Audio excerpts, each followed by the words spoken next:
Hello and welcome to Choose FI. Today on the show, we have a longtime listener. We have Kelly Cronin, who has actually been a listener of Choose FI for 5+ years. And what I love about our community is that people write into us. They write into us over the years. So I have a backstory of Kelly's path to FI since June of 2017, when she wrote in for the very first time and told me how episode 9 on travel rewards completely changed her life and how she saw this as the start of being able to live and travel, which was her ultimate goal, while pursuing FI. And I just absolutely love that she has built an incredible life. She's built a small business around short-term rentals and Airbnbs and is really being extraordinarily intentional with her life. And her 11-year-old is her director of marketing.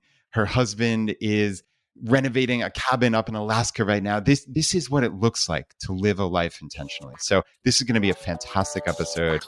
Welcome to Choose FI. You're listening to Choose FI Radio.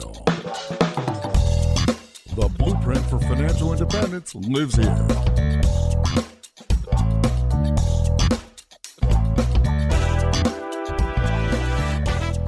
If you're looking to unlock the secrets to financial independence and early retirement, you're in the right place. Stay tuned and join a community of like-minded people who are getting off the hamster wheel and taking control of their lives in the pursuit of financial independence. Choose FI, your home for financial independence online.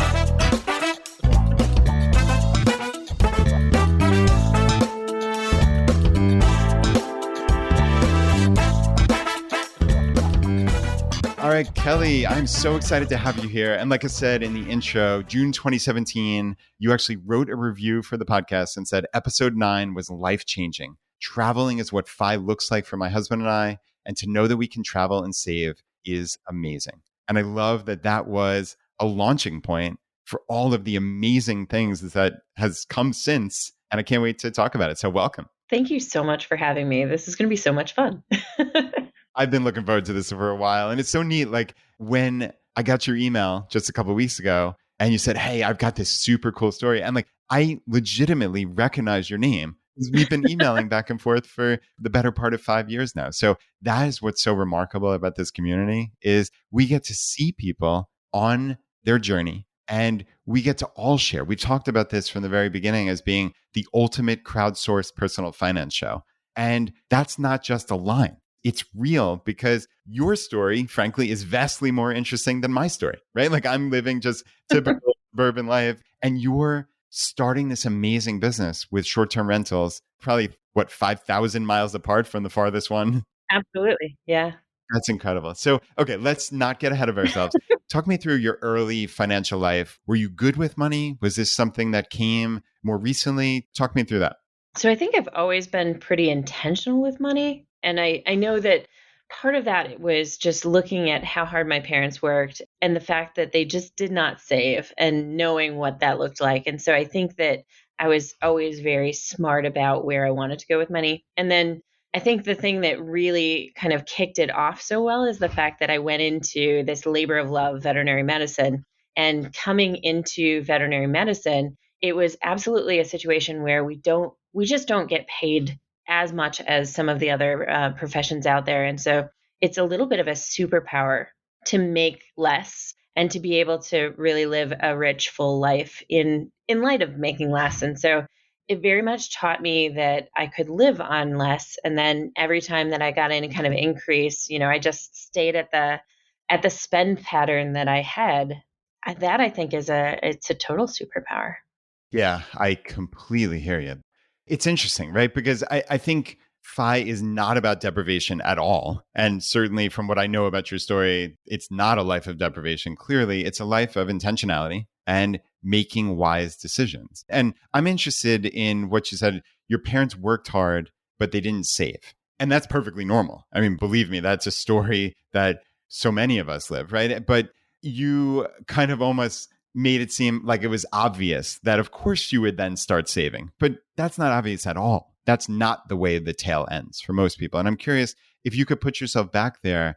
Did you educate yourself financially? Was it just something that you said internally there's no way I'm going to do this? Like, how does that just occur? Because it doesn't just occur for most people.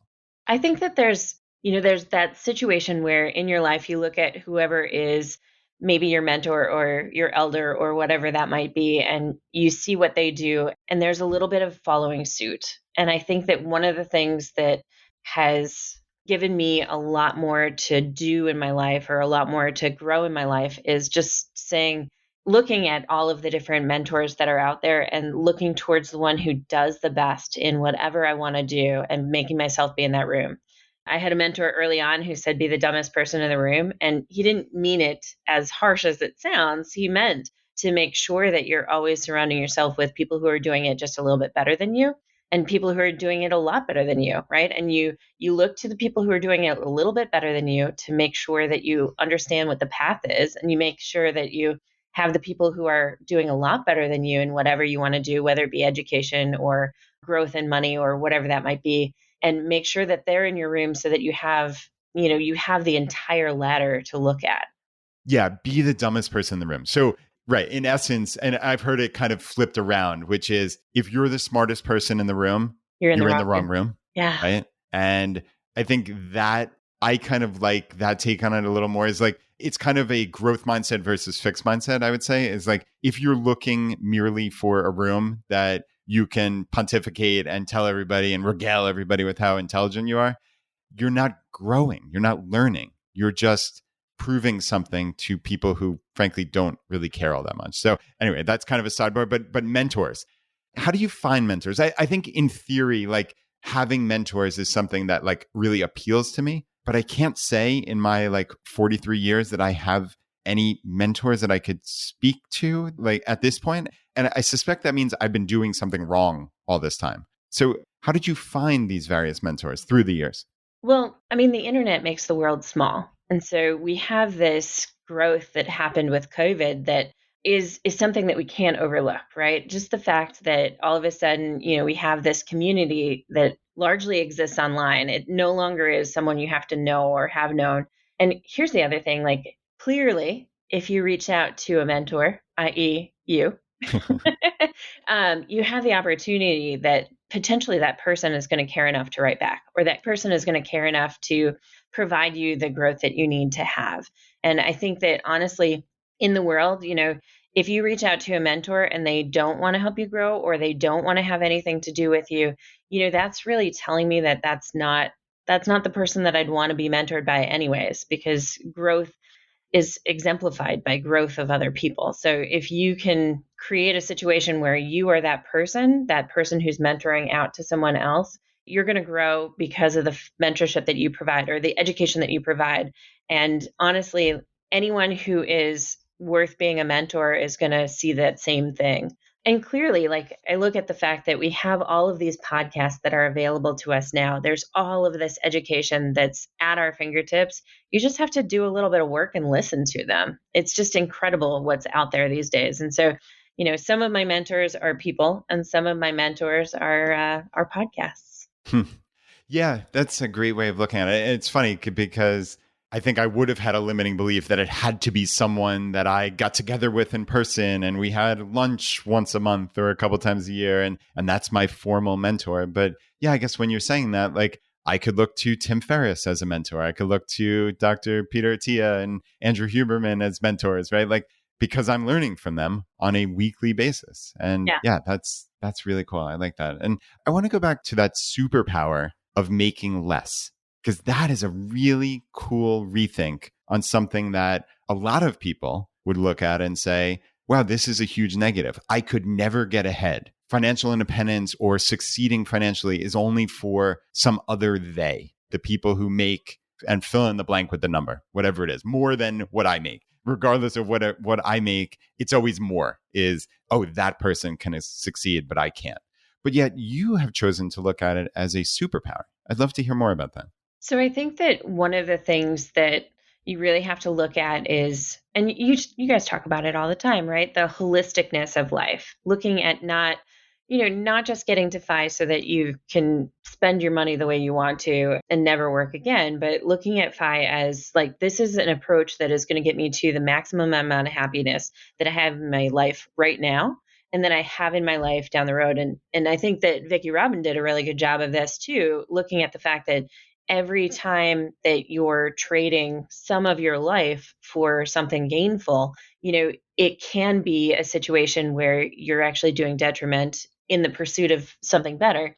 And so why not create a situation where you're putting your time and your effort into something that you can believe in and something that is going to sustain you and that it's going to fill your cup, regardless of whether it's very highly compensating or whatever that might look like, but also making sure that you're intentionally doing it so that you can start to create that path forward towards even more freedom down the road. And I think I've really thought about this very hard. I knew that veterinary medicine was never going to be just a hugely high paying thing. And so I really looked at how can I keep doing this thing that fills my cup, that's 32 years of something that I love, that makes me feel good inside, and that, it is something that I can leave as a legacy, but how can I also pair that in order to make sure that I was making enough to really have a solid retirement plan, and that I could pair it enough that I could have some freedom in travel. And this was clearly before travel hacking, but I really looked to the idea of how do I become a technician that other technicians would listen to so that I could start speaking at conferences and doing some consulting and things like that so that I could do what I love, but also have that supplemental income and ability to travel. Okay, that is fascinating. So upskilling and becoming somebody that others look to. So, right, just for clarification, you are not a veterinarian, right? I am You're not. a vet technician, right? I'm a veterinary technician specialist in emergency and critical care. Wow, gotcha. So, okay, that is a mouthful. So, right, this is something that most people who have that title are just in their own little local area. They go to their hospital and they do their thing. And like you said, it's a wonderful profession where you're doing great things in your local community, et cetera. How did you get that thought? Because again, then 99.9% of people, that's the end. And maybe they save money and that's wonderful and way ahead of the game. But where did you get that thought to be the technician that people look to, that could give speeches, that could do consulting? Like, how does that idea form? So I think one of the things that helped form that idea is looking at the things that are most important to me in my life. And so early on, I just sat down and wrote down the things that are very important to me. Retiring was one of them. Being able to retire, potentially being able to retire a little bit earlier, just because of the fact that we do a lot of lifting and our bodies give out as veterinary technicians. Being able to travel was huge for me, and having a little bit of flexibility in my schedule was huge for me. And so with those three things, I really looked at how can I stay where I am comfortable, where I'm contributing, where I'm doing what I want to, and how can I make sure that whatever job advancement that I do satisfies those three things. And so I started looking around at what I could do that falls most closely in line with the things that I want out of life. I love that. I think these lists they're not done enough, right? Like we actually just had Scott and Taylor Rickens back on the podcast. So from the Playing with Fire documentary.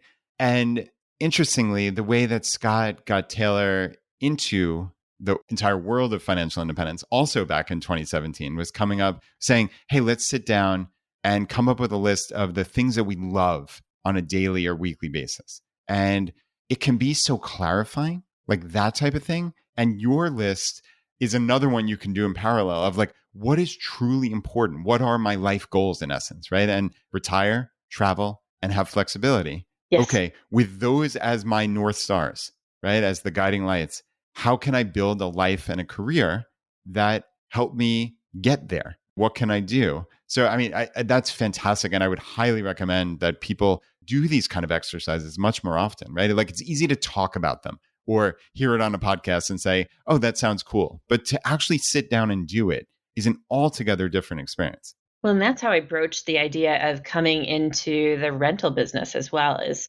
I really knew that part of what I wanted to do is I didn't want to be stationary. I didn't want to be boring. I didn't want to retire to Milwaukee and never go anywhere else. And so looking at that list, looking at that ability to travel, I really wanted to have home bases so that I felt like I was home, but could have home bases, all over the place. And frankly, having seen how cool those places are, I really wanted to be able to share that with other people. Yeah, this is going to be the fun part of the story here, hearing how you've built this amazing life. But I guess first, have you always had the travel bug? Has this always been a big part of your life? Yeah, when I was a kid, I used to be on a horse show circuit and traveling around with the horse show circuit. So always had travel first and foremost in my life. Nice. But like you said, I guess as you're saying, a superpower to make less, right? And that sounds great in theory, but you're also saving 50% of your income, which is what you told me. So clearly there's this intersection of, hey, I want to retire, but I want to travel. Mm-hmm. And so on a lower income, saving 50%, that's going to get you that retire aspect. But then travel for most people costs a significant amount of money. But I think that's where the FI community comes in of, oh, wow, there's this concept of maximizing travel rewards and using my smart financial habits to supercharge my travel, right? And I'd love to hear, because again, that lightning bolt of really episode 9 of our podcast.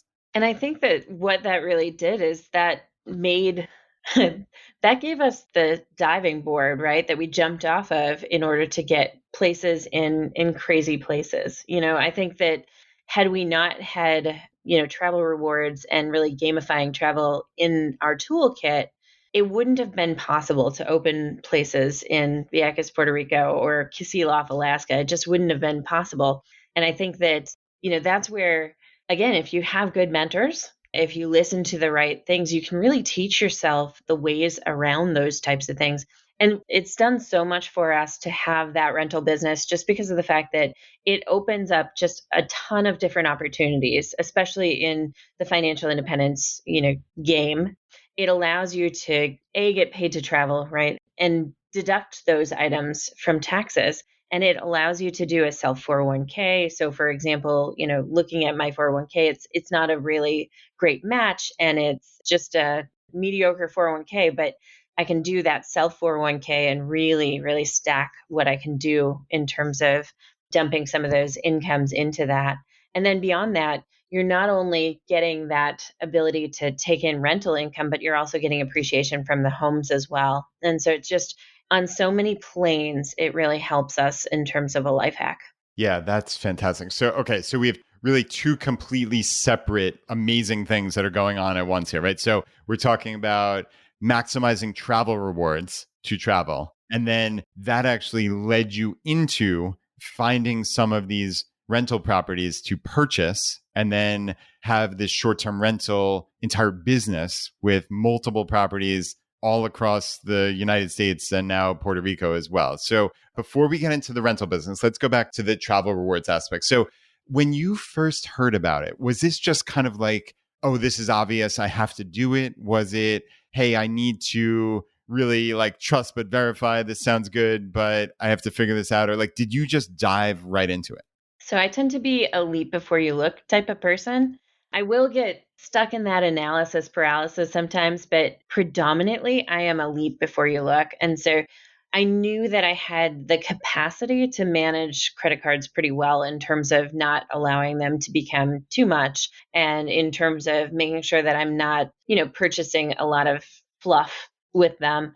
And so I just jumped in and grabbed them. And then I really did a good sit down of all of my expenses. And I used Mint and Personal Capital in order to track all of that. So I was just able to go into it and see, which things would be the best to throw on credit cards instead of doing cash for, and was able to really make that work for us. Nice.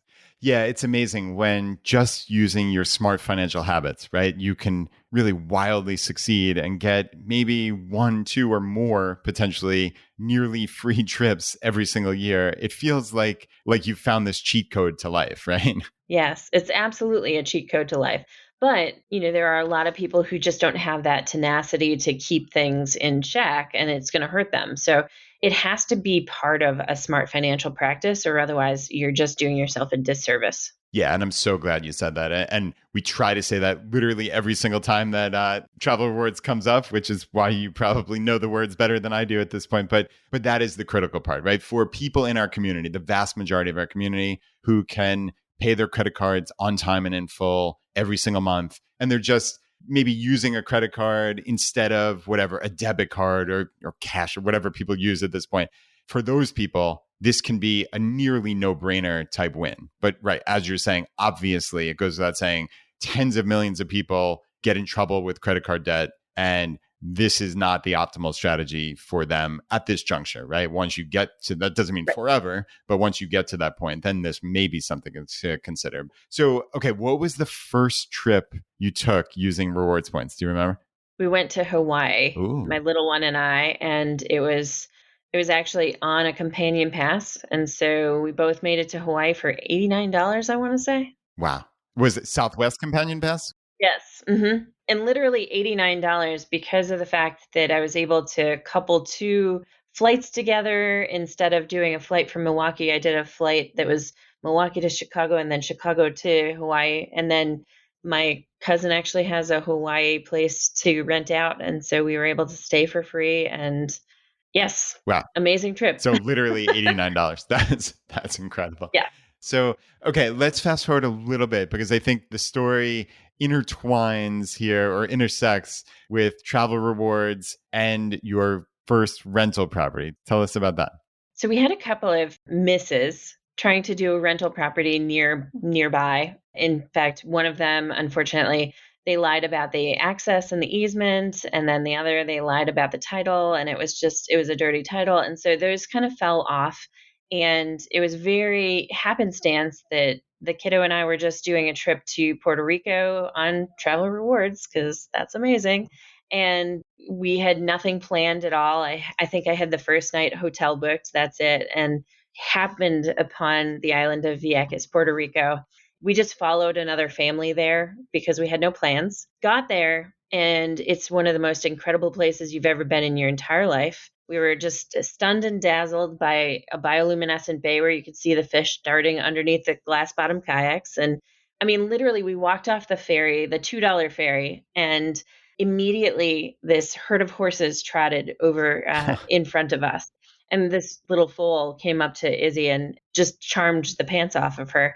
And then, some wild chickens ran by and we were done. We knew that we loved that place more than life itself. And I think that it crystallized as we started to walk around and seeing all the Savende signs, for sale signs throughout the island. And I just looked it up for grins to see if there was anything even close to what I could afford. And again, it's very much just gamifying things. So I found a house that, was on the market for a bit, really, really cute little round house in the middle of the island, and contacted the owner and tried to figure out exactly, what he needed out of that sale. He needed to get back to San Juan. His health was not allowing him to stay on island. And so, it had been on the market for just a little bit because it needed some fixing and some love, and offered to do a half down owner finance. Instead of paying a bank, which I couldn't afford to do, I'm paying the owner and I'm paying it out of my rental income.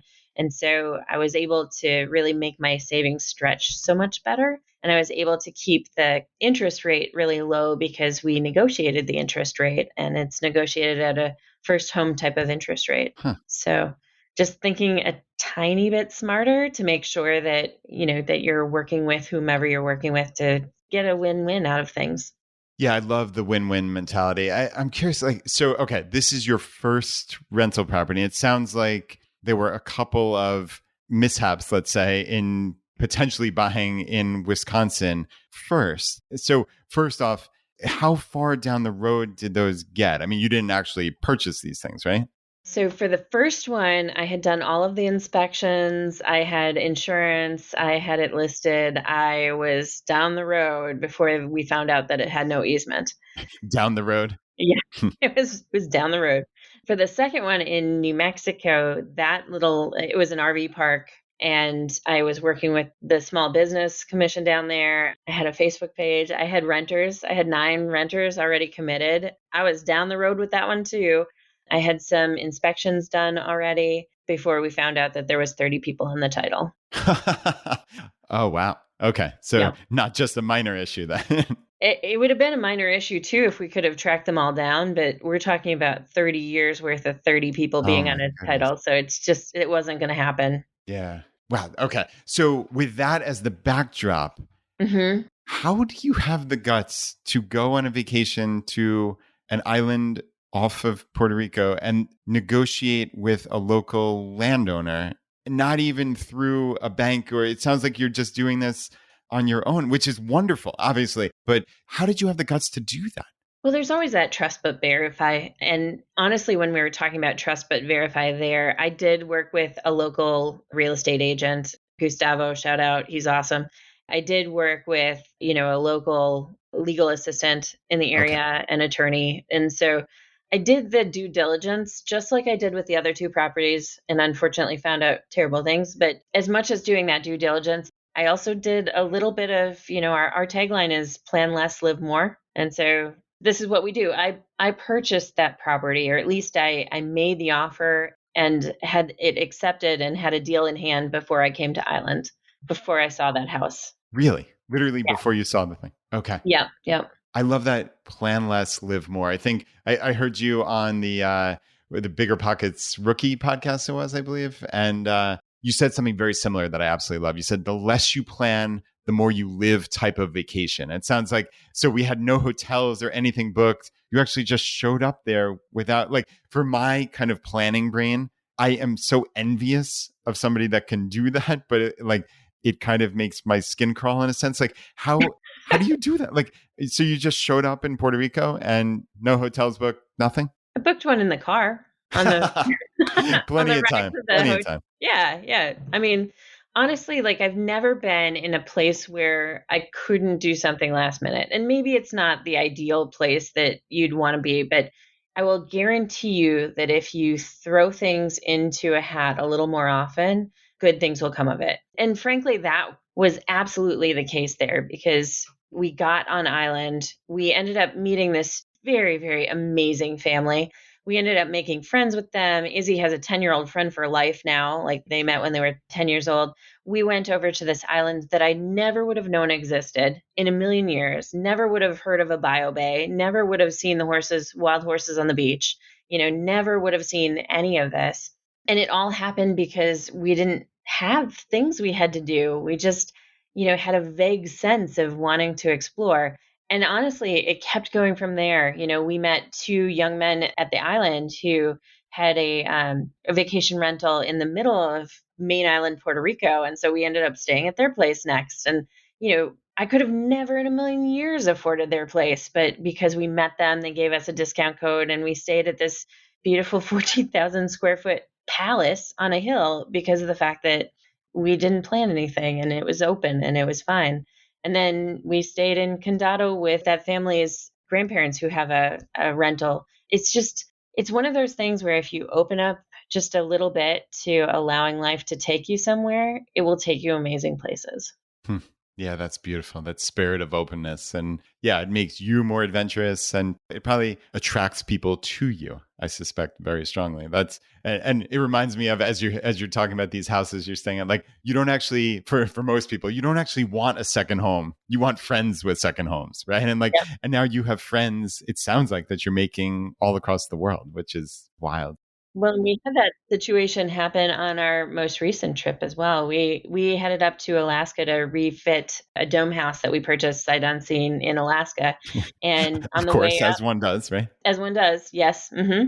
And on the way, we met a rodeo star. Turns out that he is the saddle bronc champion of the world, and he invited us to the Calgary Rodeo. We had no idea it was even happening there that day, and it's just because we were parked next to him. And then, further along, we were going up, and we went the wrong way on the GPS. Ended up on the top of the world highway from Dalton, Canada, to Tok, Alaska, and along that route turns out that the border closes. Who knew? And so we were stuck on the top of a mountain 4,000 feet up. And it's the best hotel in the entire world is a pop up on the side of a mountain 4,000 feet in the air. Like, you can't plan for the amazing things that you get. You can't plan to wake up in your pop up and watch the sunrise happening over the clouds. It's just incredible. Oh my goodness. Yeah, that's like a chill inducing type thing, right? Like Right. you can't plan for these amazing things you get. That's beautiful. So there's so much here. It's hard to even like dial in on like specifically like what aspect to talk about. So let's go back to, so the Puerto Rican island house is the first rental property you owned, right? Correct. Okay. Actually, no, sorry. The Ooh. first one I owned was my house in New Mexico. It was on land lease. It was really hard to sell, and we ended up selling that one on owner finance. And that one was the first one that I rented, but I rented it long term. Okay. And so yeah, that was maybe the one that got me bit by the bug. I just couldn't sell something, and so I was sort of forced into rentals, and it worked out so incredibly well. Okay. So that leads you down the road to, hey, I'm very open to this. And obviously you had these couple of issues with titles and such, but you end up in Puerto Rico, you buy the, so owner financing, it sounds like you paid for half of it down. So half of it in cash. Now that's just from money that you had saved up. Correct. And had you earmarked it specifically? Like, did you know this was for real estate, or was this just like savings you had invested in the stock market? Like, talk me through mechanically, like, how do you pay for that, whatever X amount of dollars?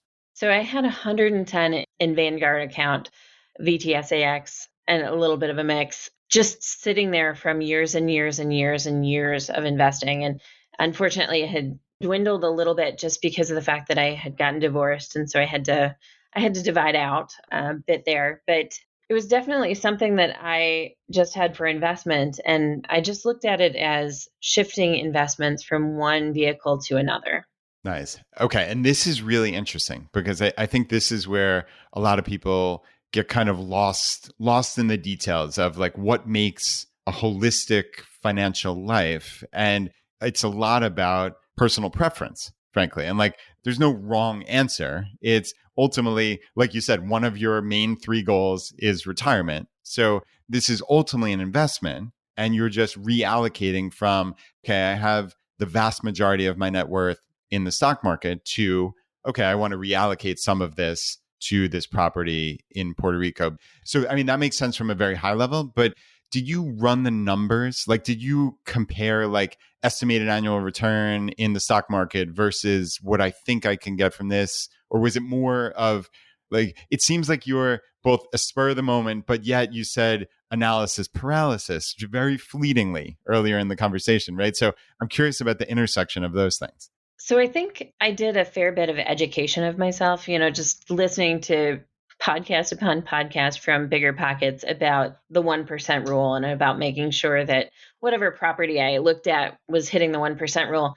And I do think that this is a little bit of the leap before you look, is the fact that, certainly looking at the rental properties that we have not spent big chunks of money on those. I think a lot of people do the very standard 2-bedroom condo in Florida, and we're very much doing things like a dome house in Alaska with 360-degree windows in a loft so you can watch the northern lights, or a ridiculous little roundhouse down in Vieques, that needed a fair bit of love and a fair bit of work, but is just this amazing place where you can sit on your porch and watch the wild horses walk through your yard, or hang out with Bob, our iguana. It's just a situation where I felt a lot more safe because of the fact that I had a little bit of diversification there in terms of more than one property. Yeah, that makes sense. And it's funny because for me, like rental real estate scares me. It's something I've dipped my toe in a little bit, but I would rather have 20 than have one. Correct. Because it's right, like 20 or 5 or whatever, pick the number. At least that to me seems like a diversified play, and it's like a business as opposed to when you have one rental property, or at least this is how I think about it in my own brain, is if that thing isn't rented and it's vacant for X period of months or potentially longer, you are literally at a zero, as opposed to it's like a mathematical formula of, okay, on average, I'm going to have this percent number of months that are not rented, and across a 5, 10, 20 unit portfolio, okay, that makes sense because this is how a business works. So I like that sense of having multiple. But just real quick, I wanted to ask you for the audience, so that 1% rule that you mentioned in passing, so that's very common in the bigger pockets world, but for people who aren't familiar with that, can you clarify? So any amount that you're going to spend on a property, including any kind of renovations that you do, that big chunk, you should be getting 1% of that back each month in order for it to effectively beat what you would have done in the market. And the nice thing about that is that when we're talking about short-term rentals, we're generally talking a little bit higher than that. So you have a little bit of a buffer. And then you're also looking at your appreciation that kind of comes baked into that formula. So you're doing well in terms of two different routes of income generation from rental properties. Okay. So, right. This is really, really important. And it's funny because a lot of people listening to this might kind of like recoil saying, oh, 1%, it's impossible based on the local neighborhood that I live in or where my single family home is. And Don't that do may it or may there. not be true. Don't But do it there. right, exactly. Put it somewhere else. So yeah, that is exactly right. But this is again how like I conceptualize it. Okay, I'm looking for a rental property that is a business, and the numbers have to make sense as opposed to, hey, I want to buy the house next door to me because I can go over and fix it if something. I wouldn't do that personally, but again, so this is 1% of, like you said, the purchase price plus any renovation. So basically like what you're all in on the Correct. purchase and renovations from the beginning. You should be getting 1% of that in gross rent every single month to fit this kind of very loose rule. And it is no rule, it's a rule of thumb, but Right. it at least gives you a sense, okay, what that means is, hey, for $100,000 property, I'm getting about $1,000 a month in gross rental income.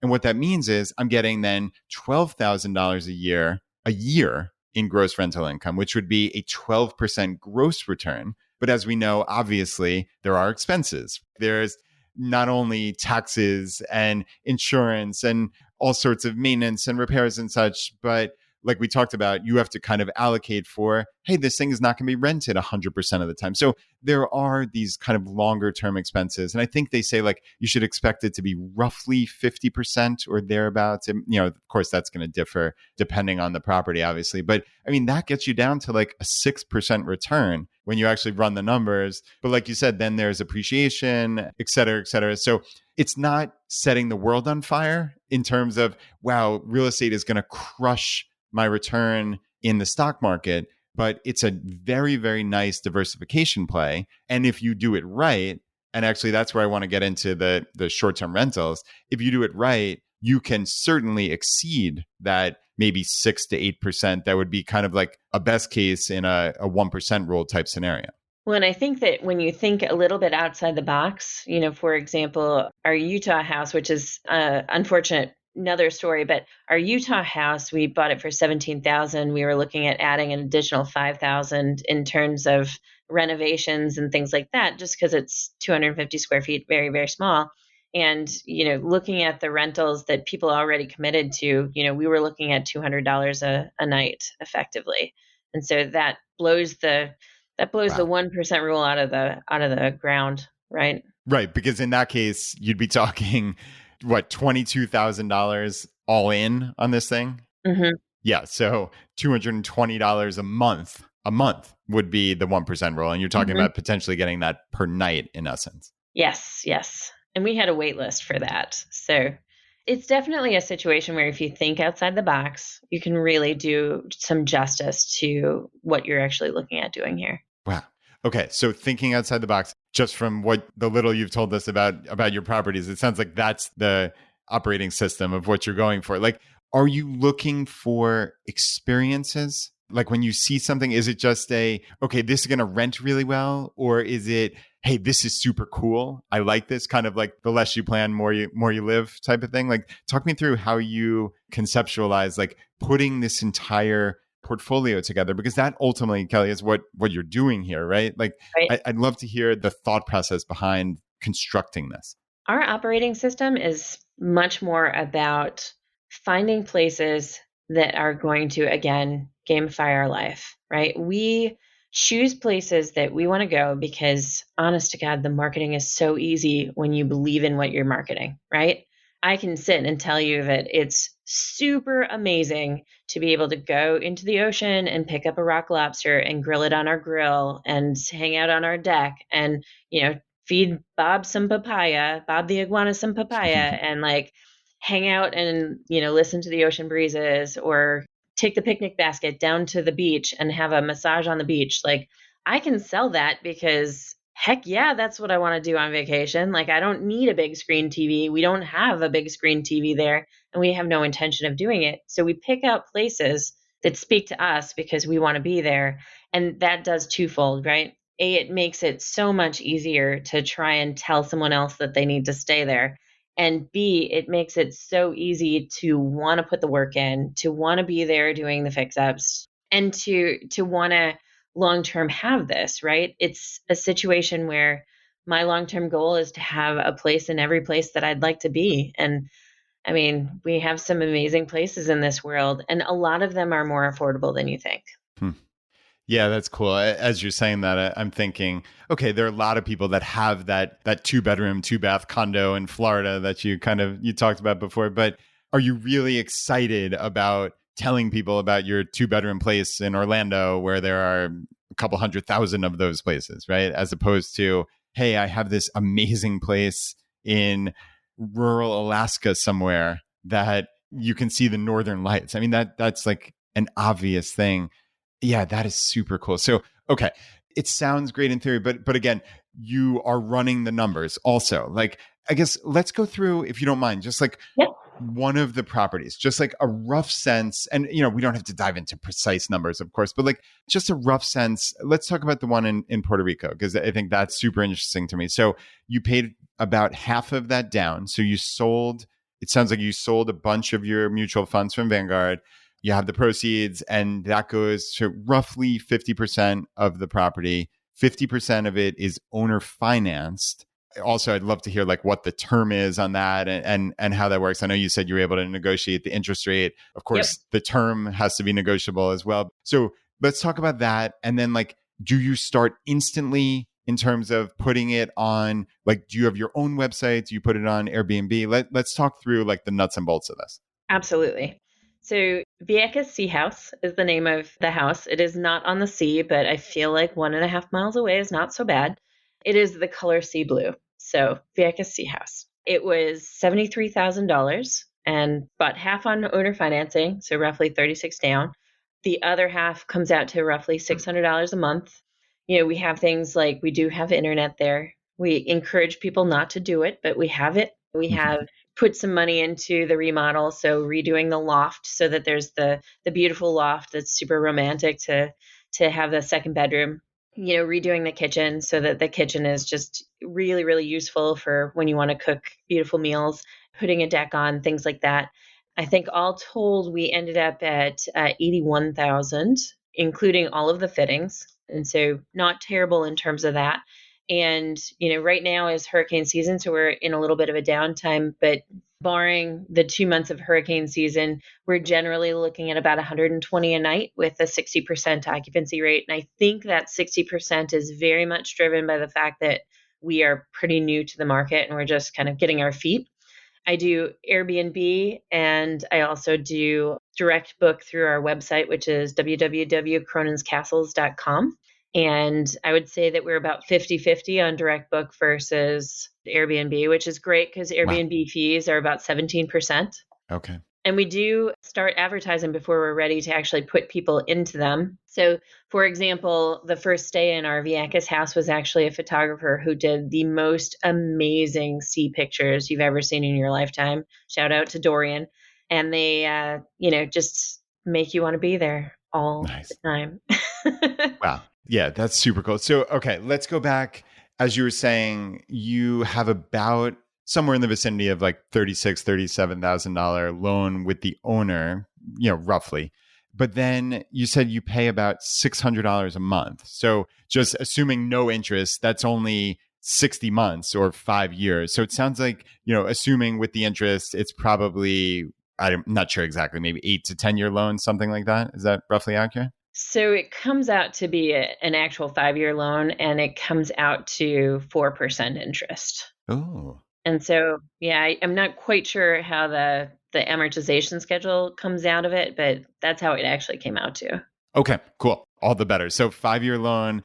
And yeah, again, just kind of going through the numbers. So $120 a night times, let's say 30 nights in a month. So yeah, that gets you to about $3,600 a month in potential gross rent, right? But you said the occupancy was 60%. So that's like 2200 bucks minus then all the fees, et cetera, et cetera. Like you said, Airbnb is 17%. But still, I mean, even with the mortgage, the 5-year accelerated payment on the mortgage, you're still vastly cash flow positive, I'm assuming, unless the expenses are just extraordinary. And in 5 years from now, it's going to be an extra $600 a month. Plus, like you said, maybe that occupancy is lower than it might be in the future because you're still fairly new. And just to give you all of the real numbers, our expenses are about $210 a month. Oh my goodness. Okay. Wow. That is incredible. That's really, really interesting. So you said you're getting about 50% of the bookings are direct through your website. That seems, just again, with my very minimal knowledge, which is essentially zero knowledge of short-term rentals, like that seems shockingly high, especially for a fairly new property. Like, how have you done that? I mean, not to ask such like an elementary and obvious question, but like, how on earth have you done that? I would have assumed 99% or 95% would have been through Airbnb or VRBO or something. Yeah, and we went through a month or two where it was pretty high that way, but leveraging social media, leveraging podcasts like this one, we've been on quite a few podcasts, and I say we, it's like the royal we. I've been on quite a few of the yes, unfortunately, Steve is not all about being on the podcast with me. And then, just doing a fair bit of kind of ramping up of people who are interested in staying. At this point, we have a pretty good sized email list. We have a halfway decent social media presence, and we enjoy talking about it, and literally I will talk to anyone about it. So I've had bookings from our taxi drivers. My Lyft drivers all know about this by the time they're done giving me a lift anywhere. And so there's just an opportunity to really have those conversations. A ton of people have come in from the veterinary community, just from knowing them and from talking a little bit about it and things like that. So it's all about how can you leverage the information so that, people see the same dream as you do. Yeah, that's beautiful. And it ties into the things we've been talking about, right? That spirit of openness. Yep. And it's easy to quote unquote market this when you truly believe in it, right? Correct. I mean, I'm picturing myself, I'm kind of making a caricature of myself here. Like, I'm not the most closed off person by any means, but like, I'm picturing myself in a Lyft or an Uber. I'm struggling to think that I would tell them about my rental real estate property in rural Georgia that's, near an Air Force base, right? Like that is not terribly interesting. But if I had an amazing place in Puerto Rico and Alaska and wherever, right? Like, okay, that's a totally different ballgame. So, okay, I love that. That's super cool. Well, and there's something for everyone, right? Like we have glamping experiences that we're creating in Ladysmith, Wisconsin, and that's home for us, right? That's where our families grew up, and we just anticipate having, trees with easels on them so you can go out in the middle of the woods and create art, or giant Jenga, or a set of bags out along our trails in this 80 acres with bell tents and vintage trailers and things like that. And talking about that, that's not going to appeal to the same crowd as potentially someone who wants to go stay, where they can go a mile down the street and go to a beach. But that's not going to appeal to the same crowd as someone who wants to go fish the absolutely best salmon fishing in the entire world just 2 miles away from the house in Kasilof, Alaska, or who wants to lay in bed and watch the moose in the yard. There's a different crew for each of those people. And I will say that we have a few folks who are fans of all three options and just, are waiting on bated breath for every single one of them. You just have to think about like, what are the most amazing things that I can come up with, and what would really like make a vacation incredibly memorable for me. And I'll tell you that straight away, watching reality TV is not it. Agreed. And actually living in reality is it, right? Then that's what's so cool about these experiences. And obviously to each his own. Clearly there's still a need for regular cookie cutter hotels, and they're doing just fine. But it seems as if there's a huge yearning for these type of experiences. And I know I see this all the time. Like, what are the Airbnbs that you want to find? You want to find some tree house or some random little tiny house, right, in the woods that has a massive window and you can look out on nature. Like, those are the neat thing, or even just like anything slightly different. Like I still wonder why there are all of these cookie cutter hotel brands, right? Like Right. dozens upon dozens upon dozens. And there is not one that has actually made like real inroads in, hey, what do families want? I think about this all the time. And it's just like how I go through life is like, if we want it, if we're interested in something, like I suspect there are hundreds of thousands or millions of similar families who want it. And it's like, what do we want? We want options with beds. Like, why is there not one of the 100 cookie cutter hotel chains that has, even just in one room, a set of bunk beds, or has a place that you can curtain off those bunk beds so kids who go to sleep earlier and the rest of the family who goes to sleep later is outside of that curtain or something? Like, it's so obvious, but yet every single hotel has the same 2 double beds or 2 queen beds. And so that's a very long way of saying, like, I love that you're looking for these experiences. And I want to hear more about that land in Wisconsin. Are you actively building like multiple, you said glamping, which a lot of people might not be familiar, but like, is this going to be multiple units like on one piece of property? Is that how it's going to work? Yep.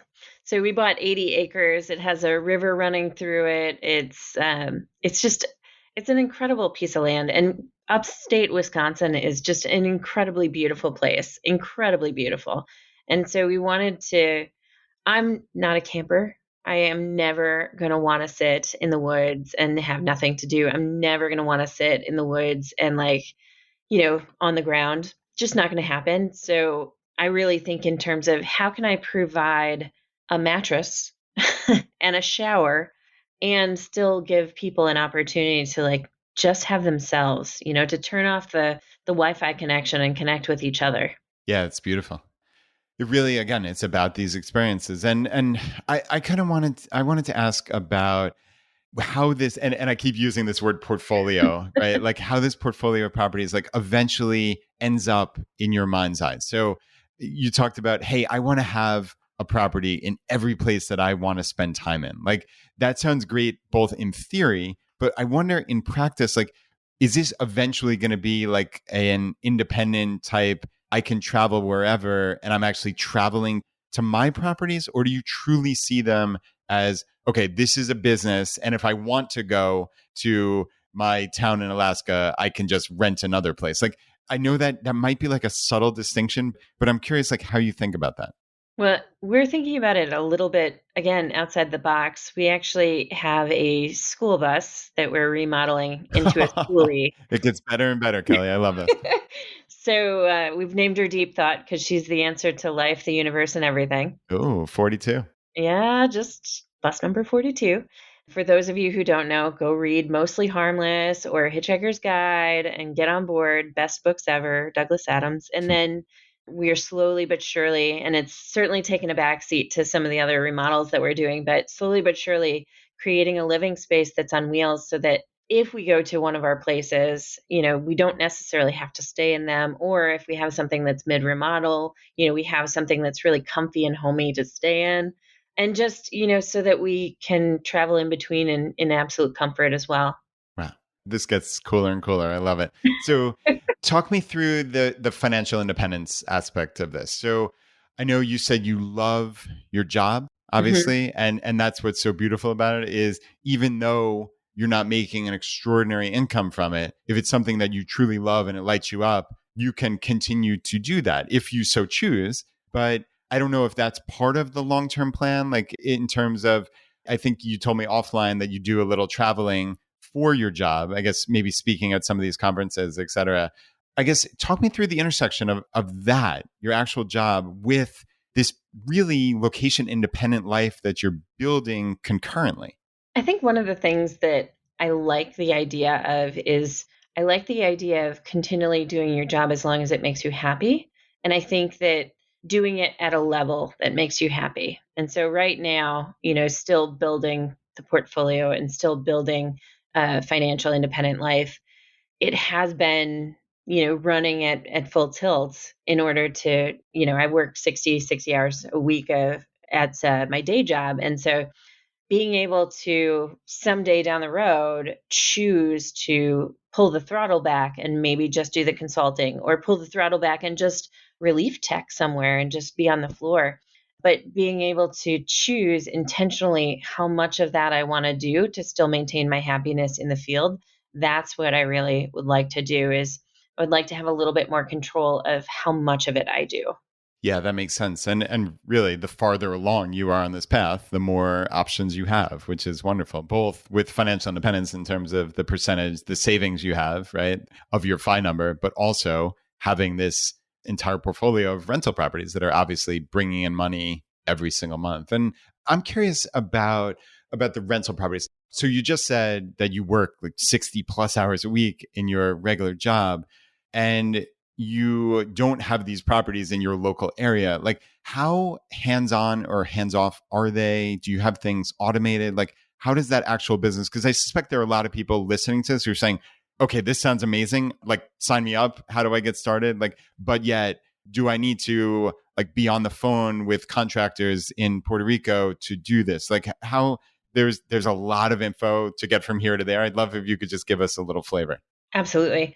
So I will tell you that a lot of it is research, and trying to kind of form my own plan. And I'm always about working smarter, not harder, putting out fire extinguishers instead of putting out fires. And so it's a situation of making sure that I take each lesson that I've learned and make it systematic, so that as I learn a lesson, I create a system around it and I make sure that I never learn a lesson twice. And so I think that one of the things that we can do is we can find good people and then give them the parameters so that they continue working as good people. And then I think that we have to be able to set up systems so that, we Tim Ferriss the heck out of things and work our 4-day work week. And I think that we've done a really good job of that to some extent. The remodels are still super labor intensive and super time intensive, but even at its most time intensive, for me, doing kind of the quarterbacking from afar, it's still maybe 5 to 10 hours a week. And so as long as I make sure that each time I have to do something, I can repeat it. And I actually have taken it so far as to all of the lessons that I've learned, all of the tools that I've created. I actually created a short-term rental class to go, just because of the fact that I don't want anyone else to have to do all of the millions of different research topics that I had to do in order to get to this place. And so I wanted to take my fit out list, and I made that fit out list one lesson in this class. And I took, my rental agreement, and I made that rental agreement one lesson in this class. And and certainly you have to tailor things, but it's so much better if you have a template to work off of. And that's what we do. We have this template that we created from, say, Vieques, and we tailor that template, whether it be the guest guidebook or whether it be the check-in instructions or whether it be the automated messages that we send to our guests. And we copy those down the road and just tailor them to each of the locations. That's really great. So, right, it's literally shortcutting, even for you, right? For your next property, it's shortcutting years of knowledge, in essence, that you have worked through. Like you said, you don't want to ever solve one of these problems twice because you've already solved it, and then you systematize it. And I'm assuming there's like standard operating procedure and this is what we do. But like, how do you transmit? Do you have like one person who is like the manager of a property? Or like, let's talk about the one in Puerto Rico, for instance. Like, do you have a point person, or is it just, hey, we have the cleaners come in and somehow it's scheduled through X piece of software? Like, how does that all work? So we do have a software management, and currently we're using Hostfully and 90% happy with it. And then I have that linked into my website. I do updates on my website fairly often. And then I manage the rental part of it. And then I find a caretaker, boots on the ground, and a backup caretaker and a backup caretaker. And I create a system so that, for example, they have a cleaning book where they know everything that has to happen in order for that property to be turned. And they know the gross numbers of everything in the house so that they know if something's missing. And then they know what it looks like because I take pictures of what it should look like when it's all set up so that they can point by point, figure it all out. And we have our doors on Wi-Fi locks. We have everything as systematized as we can so that, say, Odie, our caretaker, who is amazing, is off island, then one of our other contacts on the island can actually help do that, even if it's a pinch hit type of situation. So we had a cleaner pinch hit when it was Odie's birthday and she was off island, and it was just seamless because she knew exactly what was expected. She had the pictures. She took the pictures afterwards to show me that her pictures look like the pictures that they're supposed to look like, and we just systematize it that way. And we really do treat them like caretakers. Odie is very good, and Isabel are very, very good about making sure that that they're not just cleaning the property, that they're letting us know if something's broken, or they're letting us know if the pesticide applicator needs to come, or whatever that needs to happen. They're very smart about it. For example, right now we're dealing with hurricane season, and I've already gotten a couple texts say I've gone out and checked on the property. Wow.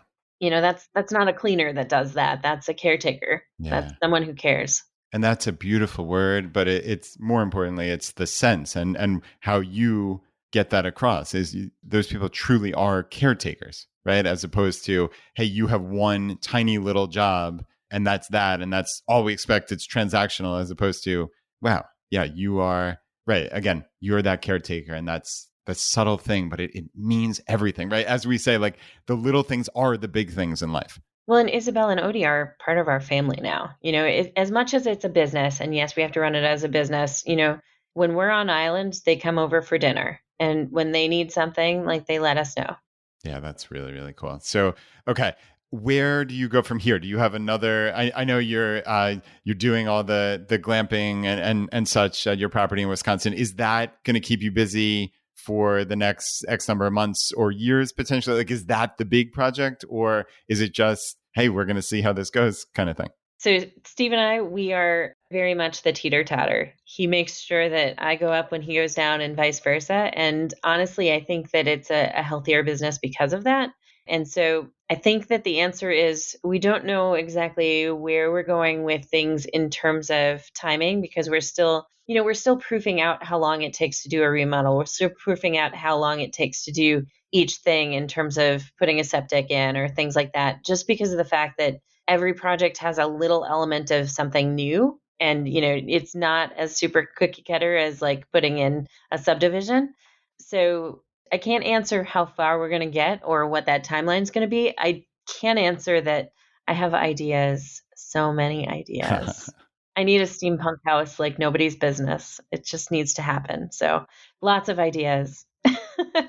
That's fantastic. So yeah, certainly to be continued, but I love this life of really spontaneity and intentionality, right? That's a beautiful intersection. So yeah, really excited to kind of watch your path as you go along. I'd love to have you back on, and I suspect there's going to be people who are really, really interested in some more of the in-depth details. I tried to get as many as I could on this first kind of introductory, but that's what's so cool about a story like this is you're part of the community. We can have you back whenever, but also you have this amazing resource that I didn't even realize on your website. So I went to your website, which is croninscastles.com. So plural for both.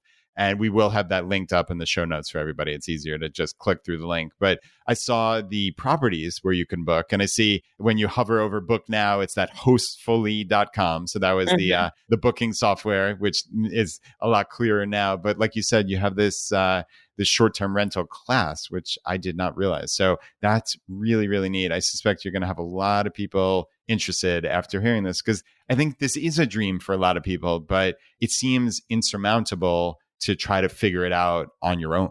It was just so arduous, and everything that we ran into was something that we wish we knew coming into it. And, if I can, for a little bit of money, like tell someone how to avoid some of the pitfalls, that's an amazing thing. And beyond that, I think that honestly, it's so much easier to paint by numbers than to paint Manet style. So like, here's your paint by numbers, but you can make it your own picture. Nice. Yeah, that's beautiful. All right, Kelly Cronin, thank you so much for being a member of our community since the very, very beginning and for telling your story. This has been amazing. Thank you so much for having a community. That's amazing. Yeah, it's beautiful. And like we say, this truly is the ultimate crowdsourced personal finance show. And this is what it's all about. It's about finding these incredible stories and us all sharing this knowledge together. So I love that you're actually doing that in terms of a course. And yeah, this is just wonderful. So can't wait to have you back on, Kelly. Thanks again. Absolutely. Thank you.